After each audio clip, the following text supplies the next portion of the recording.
Thank you, Andy. Thank you, musicians. When I fell in love with that song at Hillsong Conference, it speaks to me. It's my favourite song. I love listening to it in the car.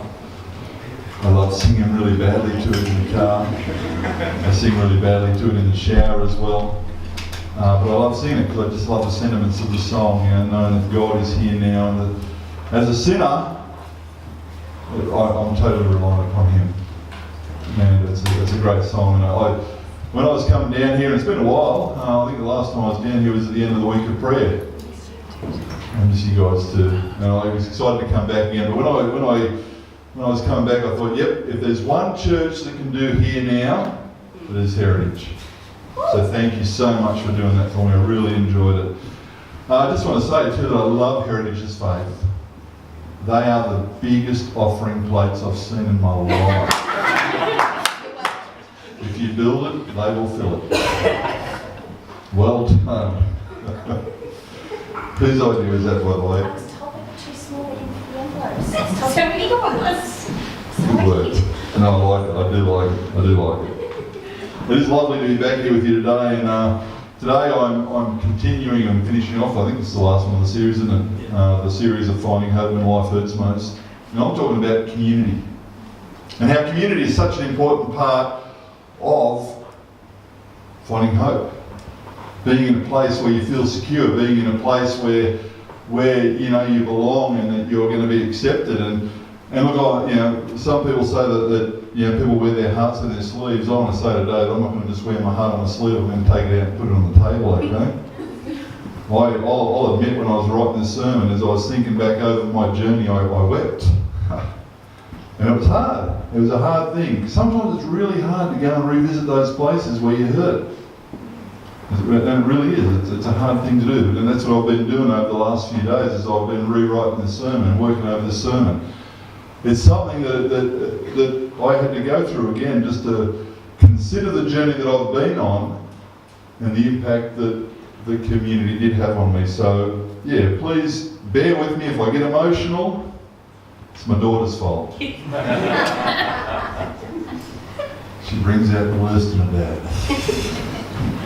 So if I do get emotional, it's part of the journey that I've been on. I'm getting all over the place here, sorry Andy. It's part of the journey that I've been on. It's my journey. I will share a little bit with you guys today, as I said, but yeah, please bear with me. When you think about the Church of God, and that's what this is the Church of God, you can't help but be impressed by the creativity of God. What an amazing, insightful God we have. But He would come up with the idea of this living organism to portray His nature to the world.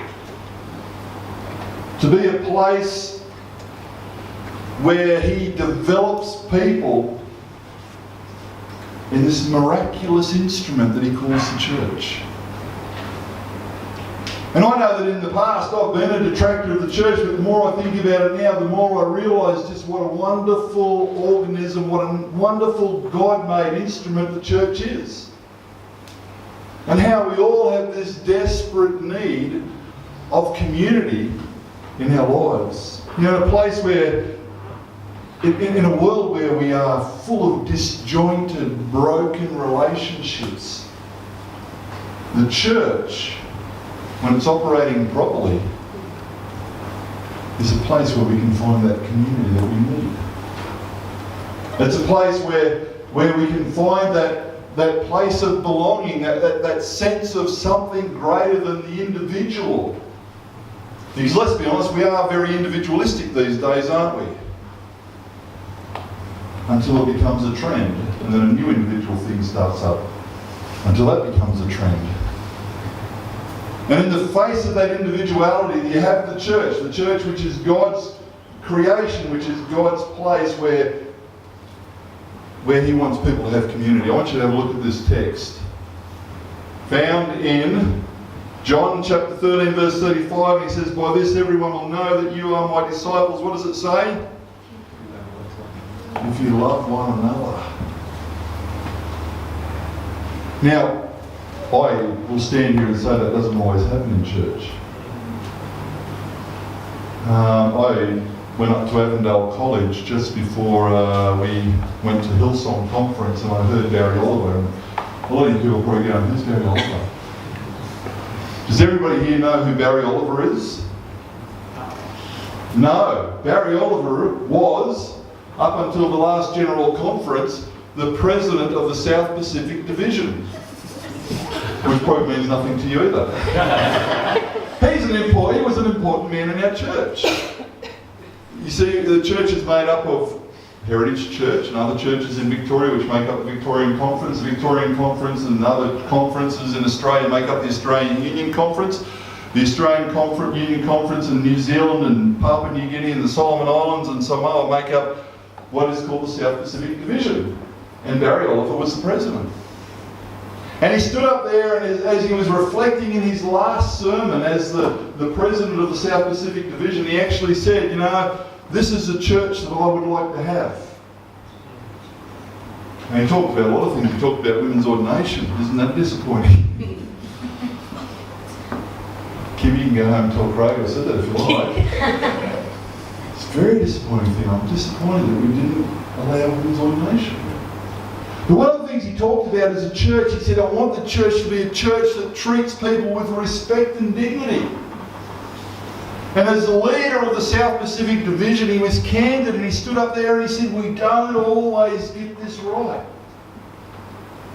In the name of truth, sometimes we feel that it's our right to go out and persecute another person because they don't see truth the way that I see truth, and I go, no. No, truth isn't important enough to not treat someone with love and respect, because you look at what Jesus Christ did here on this earth, and he always treated people with love and respect. Always. And the distinguishing factor, it says, of a disciple is someone who loves. People aren't going to know that you are Christ's disciple because you stand up there and can recite the Ten Commandments. People aren't going to know that you're Christ's disciple because you can quote the Beatitudes. People aren't going to know that you are Christ's disciple because you know every book of the Bible. People are going to know that you are Christ's disciple how? When you love one another. And the church, if it wants to have community, has to be a place of love. A place of acceptance. When the church operates on this level, when it's a safe place for a person going through tough times, a place where the wounded can find healing and joy from their companionship, that's operating at the level that Jesus Christ wants it to. You know, when you think about it, a group is always stronger than an individual, isn't it? I love my rugby league. Love my rugby league. I'm not a big. Can we have the next slide? I'm not a big fan of this team. In fact, these are probably apart from Melbourne Storm, this is my most hated team. But this guy, I put a photo of him up there because he is probably the biggest rugby league player around. His name is Sam Cassiano. And when Sam walks onto the field, you kind of think to yourself, wow, how is anybody going to tackle him? He's a big man, let me tell you, he's 196 centimetres tall. And he's 122 kilos. And that's not 122 kilos like my 122 kilos used to be. He's muscle. I was just a fathead. Thank you. I should have said preach it, brother, instead. Sam Cassiano, when he walks on the field and you watch videos of him, go home and put YouTube videos on it's like he's a wrecking ball, seriously. He gets running and people are flying out of there in all different directions. But even though Sam Cassiano is a big man, and even though you really, look, I would kind of go, I don't want to take him on one-on-one. I wouldn't want to try and tackle him one-on-one. The reality is that there is always more strength in numbers than there is in the individual, and if enough people jump on Sam Cassiano, guess what happens to him? He falls to the ground. He falls to the ground. He will be tackled, even though he is a big man. If you get two or three or four opposition players onto him, he's going to go to the ground every time because there's more strength in numbers than there is in the individual. You know, it may not strike you this way, but I actually think Goliath was really intelligent. You think of his challenge. I mean, what was he, 9 foot, 11 and a half? Probably well over 122 kilos, and when you put his armour on, he's probably more like 200 kilos. I think archaeologists are still finding places where his footprints have been embedded into the stone. No, I'm just being silly with that one. But he was a big man.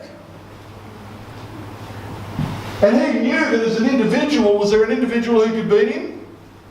No. Not really. Not when you have a sword that's 10 foot long. And so he issued a challenge to the Israelites.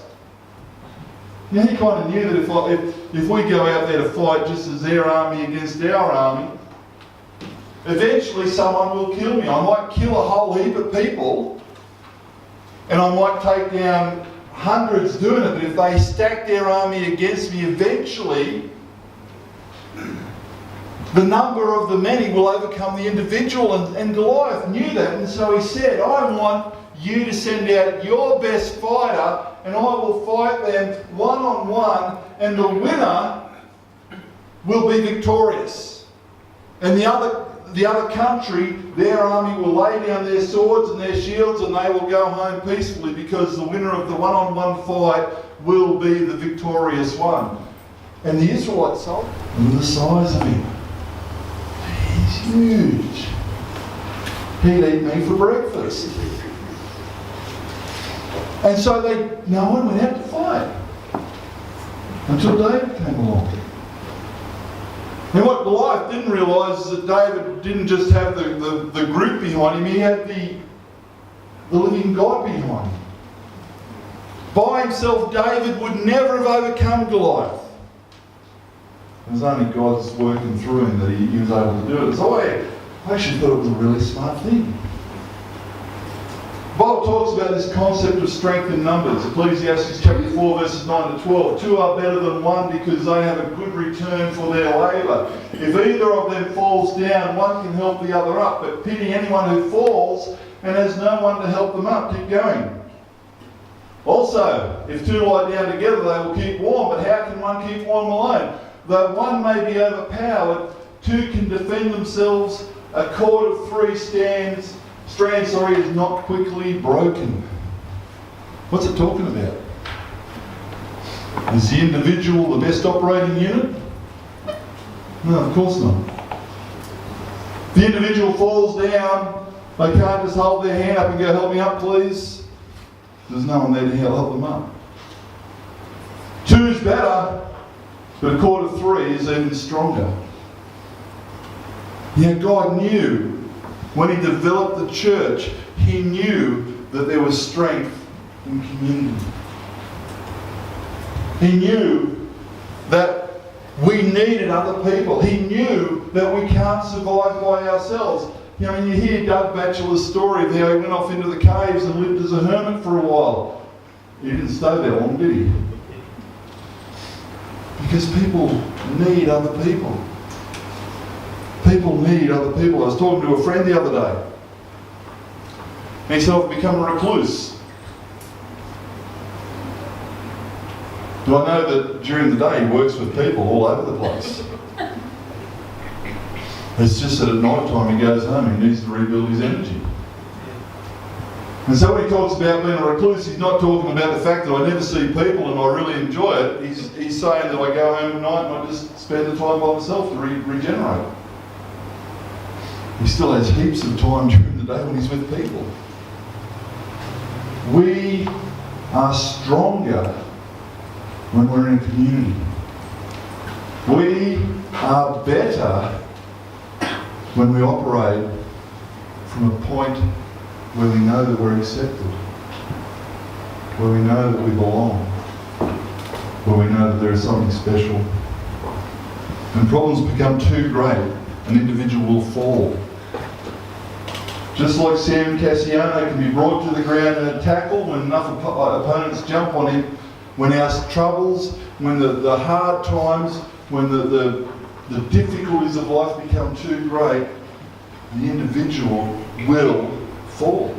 And it's then that they need friends to back them up, to help them through. Strength in numbers grows as we rely on more people in our lives. Let's go to the next text. Luke chapter 17, 11 to 14. You're going to go, why are you bringing this one out? But have a look at it now. On his way to Jerusalem, Jesus travelled along the border between Samaria and Galilee. As he was going into a village, 10 men who had leprosy met him. They stood at a distance, keep going, and called out in a loud voice, Jesus, Master, have pity on us. When he saw them, he said, go, show yourselves to the priests. And as they went, they were cleansed. What's that got to do with community? I'll tell you what I got out of it.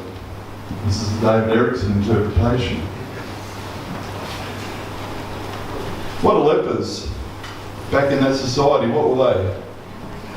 They're outcasts, weren't they? They had to go away from the township, they had to go away from human companionship, they had to go and live out in the countryside, amongst the caves and the rocks, wherever they could. They had to rely upon the generosity of those people who were still in the town, maybe their wife or their husband or their children or their parents, to actually give them food, but they were outcast. People couldn't come within a certain distance of them, because if they did, then they would be unclean, so they were outcast. They were individuals who were shunned by society. And yet when you look at this, what do you notice about this story? Come on, it's obvious. They grouped together. They grouped together. 10 individuals who had been shunned by society found comfort in each other. I find that amazing. I find that a commentary on our need as human beings. Even when we are shunned, even when we are outcast, we still desire community. And for these 10 individuals to get together and say, look, yeah, you're an outcast, and wow, that nose is really falling off your face, but I don't care because I need your companionship. It's great. It's great. And it speaks of our need for community. A community that was... These guys were going through the toughest time of all. Their life was messy. But they still banded together and they found strength and comfort in community. To the point where I can imagine that they were probably sitting there one day and they were going, hey, I've heard that Jesus... I was listening to some guys who were walking down on the road, and I heard that Jesus is coming here today. Who's Jesus? Jesus is the guy who's healing people. Oh, dude, we can't go there. Everybody will yell at us, and they might even throw stones at us. No, we've got to do it. And I can imagine them geeing each other up to the point where they got to the place where they could go there and yell out, please, have mercy on us. Cast out lepers needed human contact and needed community. They found it in each other. Let me ask you again, how important is community in our walk? Extremely, vitally important. We need community. We need each other. Because it helps us as we're going through the tough times in our lives. But, there's always a but, isn't there, really? Always has to be a but. But the reality is that when you're going through tough times, it's a rarity to actually reach out to your community. When life gets messy, when life gets hard, people don't always, very rarely do they reach out to the community about them, because what happens instead of them reaching out to their community is that they actually go solo. Have you ever seen the video of the lions hunting a herd of zebra? Yeah, I watch those sort of YouTube clips too. What do they try to do, those lions? They try to bring down the whole herd? What do they do? Yeah, they look for the weakest or the youngest or whatever, and they try to isolate that one from the herd, don't they? Because they know that if the herd stays together, they're not going to be able to have a real good... It wouldn't be real nice being kicked in the head by 20 zebras. And so they work as a team to try and get the individual, the weakest or the youngest individual, isolated from the herd, and then they bring them down. How nature works. It's not always nice, but how it works. But you know what? Satan works exactly the same way. He sees Heritage College Church together and he goes, wow, this is a really strong group. They're a unit. They're a team. They're a community. How can I separate someone from that group so that I can bring them down? What can I do to make life hard for somebody so that they will start to withdraw from the community that they need for support, and I can bring them down? And so Satan uses all sorts of hard times to separate one from the flock. He knows that he can't overcome the community. He knows that he can't do anything to overcome the community that's built on and operating on the principles of Jesus Christ. And so he goes out of his way to divide and then conquer. He puts people under the pump. He brings hurtful situations into their lives. It may be the loss of a job. It may be the death of a loved one. It might be a relationship breakdown. It might be illness or financial troubles. It might be any other of hundreds of different things that happen in our lives to bring us down. But Satan uses those things to put pressure on a person, to make them think, hey, no one else understands what I'm going through. No one else understands the things that I'm facing. No one can minister to me because they just don't get it. And the person slowly withdraws themselves, or maybe even quickly withdraws themselves from the community that they actually need. The person feels isolated because Satan just keeps on coming at them. They feel isolated and alone, and instead of staying with and relying on the community to bring them hope, they withdraw, thinking that no one understands and Satan's got what he wants. Okay, this is where it gets personal. You know, you know that my journey has been a pretty hard one from about 2010 onwards. In 2010, after being involved in it was one of the hardest ones I've been involved with, you know. I went through a series of deaths, and there was one in particular that led me to a post-traumatic stress disorder. But it's interesting because that was like the second or third funeral for 2010. You know, I was involved with 18 funerals that year. They were either family members or people that I had to minister to, or I actually took the actual funeral myself. 18! Satan had already broken me on number 3, and he kept on piling on. And ministering in One Turner Church, I knew there were a lot of people who cared for me at One Turner, and one of them sitting here now. And I started withdrawing. No one understands what I'm going through. I took 9 weeks off after that initial post-traumatic stress situation. Went back thinking, I'm okay. I'm good. I wasn't. Satan kept on hitting me where it hurt. Yeah, you ever hurt a part of your body? You know, you might hurt your foot or something or other, and you limp around kind of thing. I've got to really take care of that. And what happens to it? Mate, every 5 minutes, I'm looking after this foot. Bang! Oh, how did that happen? You know, you keep on hurting the part that's injured, and that's what Satan did to me. He just kept on hurting the part that was injured. And even though I thought I was trying to be really careful, I just kept on getting bumped and kept on hurting. And after 2010, I went into depression. 2011, 2012, maybe even part of 2013, I was in depression. And even though I knew that there were people at Wanturna who cared for me, and I know that now there were people at Wanturna who cared for me, I withdrew with Wanturna in 2012, long service leave.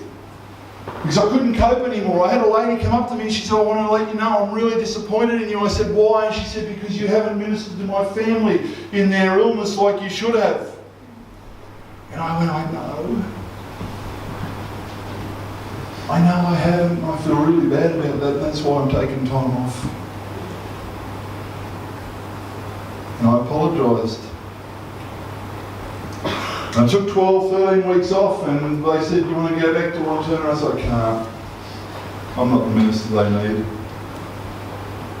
I'm not the minister they need. They need and deserve way better than me. Where was my head? And eventually I had to go back to work somewhere and they said, we want you to go down to Heritage College. Wow. I knew Fluffy. And Fluffy put her arms of love around me. But I'll be honest, I didn't want to be here. I didn't want to be anywhere. But I remember, I think it was my first sermon. Oh dear. And it was communion. Really serious situation. And I was willing to stand up here and preach the sermon, and look, a lot of people may remember what I was like, and I was dead. I was dead inside, seriously, I was dead inside. I was a lot bigger than I am now too. But I was dead inside, and so I thought, look, I'll go up and I'll preach the sermon for Fluffy, that's what she wants me to do, and I'll do the bread and the wine, but I really don't want to do anything else, washing the feet is just too personal. Don't want to do that. Don't really want to get to know this group too well. So there were these two bozos. These two bozos wouldn't let me go.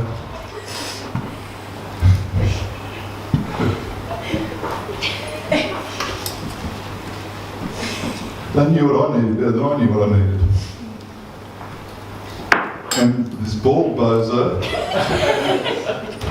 I don't want to give away names, he's bald,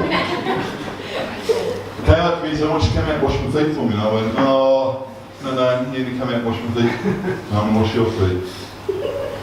And so I walked out there and I knelt on the ground, and the other bozo, who is short and plays the trumpet, once again, I don't want to give his name. He was sitting next to me and somebody else was doing his feet. And I took off their shoes and their socks to be confronted by the most beautifully painted toenails in the whole world. And I remember kneeling there looking down, looking up and going, wow, this is odd.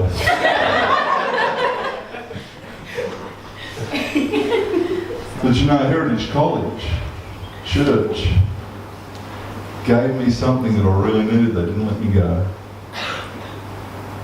Now, I know I'm not saying anything about Wanturna because I walked away from Wanturna. I separated myself from Wanturna. I know there are people at Wanturna who still love me and stay in contact with me to today. But God knew what I needed, and He took me down here to the fluffiness, to a place where people were going to look after me.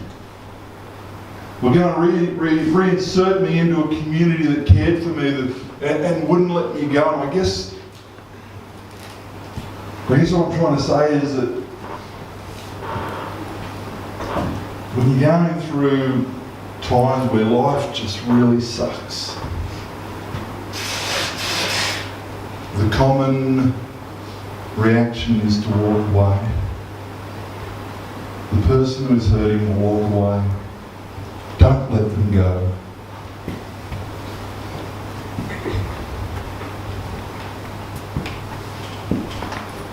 Next text. 1 John 4:19-21. We love because He first loved us. Whoever claims the love of God yet hates a brother or sister is a liar. Keep going. For whoever does not love their brother and sister whom they have seen cannot love God whom they have not seen. And He has given us this command: anyone who loves God must also love their brother and their sister. Kind of goes hand in hand with the whole discipleship thing. How do we know that we're His disciples? We love. Jesus loved immeasurably. He was a God who came down here and laid it all on the line for us because He loved us. And He says, I want you to do the same for your brothers and your sisters. I want you to do the same for your community. Don't let them go. When life gets really hurtful, don't let them go. Now go around and visit Josh and Danae this afternoon because they're hurt at the moment. Now I should say, they won't be around, but they need support because they're hurting. Don't let them go. Be the community that builds people. 1 Thessalonians chapter 3 verse 12. May the Lord make your love increase and overflow for each other and for everyone else, just as ours does for you. Now I can't help but think of Psalms 23 when I think of that text. I'll lift that text. What does Psalms 23 say? You lay a table for me in the presence of my enemies. You anoint my head with oil. What does it say about the cup? The cup overflows. Now God is always abundantly, exceedingly generous. He just doesn't fill it to the brim. I like making coffees at home and my family complain, why do you fill it to the brim? You know, my answer is because I can't fill it any fuller. But God fills it fuller. He fills it to the place where it overflows. And here it says to me, may the Lord make your love increase and what? Overflow for each other. Love each other to the point where it overflows, to the point where they know that they are your best friend, they are an important part of your community, so that when life sucks, they've got something to hang on to.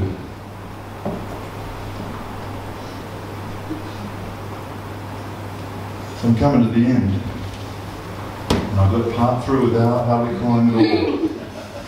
Well done to me.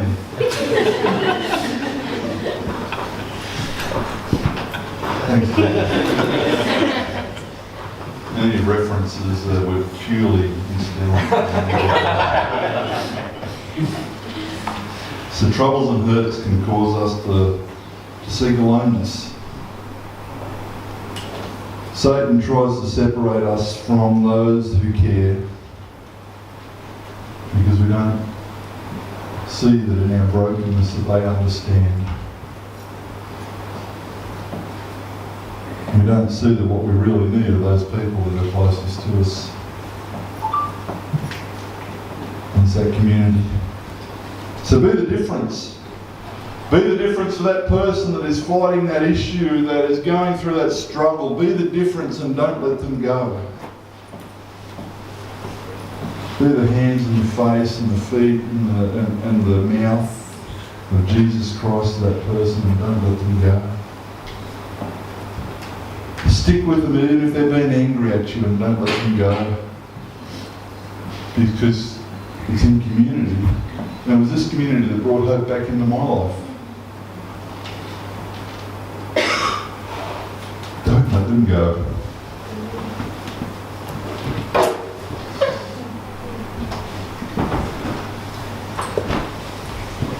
Thanks, Dave.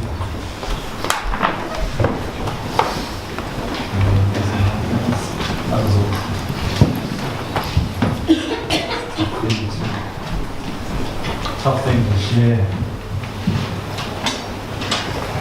The one part is easy. When you do, hearts to touch. Let's sing the last song and just pick these songs and really fitting. It's come to our